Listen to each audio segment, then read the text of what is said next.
చేస్తున్నావు? ఇగో పచ్చి పులుసు. వావ్, పచ్చి పులుసు ఎంత బాగా వచ్చిందో. పోస్ అన్నది ఓ లెవెల్లో గోల్తేనే కమ్మ ఉంటుంది. ఇట్లా చేసుకొని ఇట్లా తింటే నేను ఎట్లా చేసినా నేత్ర ఫుడ్ ఛానల్కి వెళ్ళిపోయి చూసి చేసుకొని కమ్మగా తినచ్చు. ఇంత బాగుంటుంది. Like, comment, subscribe. Friends and ఫ్యామిలీకి అయితే పంపేది. పచ్చి పులుసు అంటే వదలకుండా తింటాం, అంత బాగుంటుంది.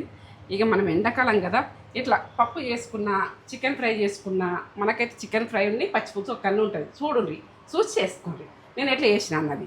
మేము కూడా చేసుకుంటాం. నేను చేసిన ప్రాసెస్ చూడండి. లైక్ లేదమ్మా, లైక్లు ఇస్తుంటే ముందు మీ ముందు ఉంటా. ఏంటంటే వెనకటి రోజులలో పచ్చి పులుసు బాపమ్మలు అమ్మమ్మలు చేసిన పచ్చి పులుసు ఇది అంత బాగుంటుంది. ఇట్లా తిననా సంబరం ఉంటుంది. ఇట్లా వేసుకొని ఇట్లా తిన్నారంటే 4 బుక్కలు ఎక్కువ తింటారు. ఇదే మొత్తం తింటాం, మళ్ళీ ఏది అడగరు, అంత బాగుంటుంది. ఈ మధ్య ఎగకైతే ఇప్పుడే తినాలని ఇష్టం. ఏ కళ్ళు ఉన్నా వద్దు, ఈ పచ్చి పులుసు ఉంటుంది ఆలంటుంది. పచ్చి పులుసుతో మొత్తం అన్నం తిన్నది మొత్తం అన్నం తింటే ఇట్లా పోసు ఉడక మంచి గోలినాకని పోసు పెట్టుకుంది.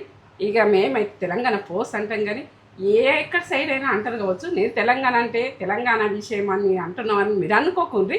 అందరం ఒకటే, ఇది విషయం. సరే, ఉంటాం మరి.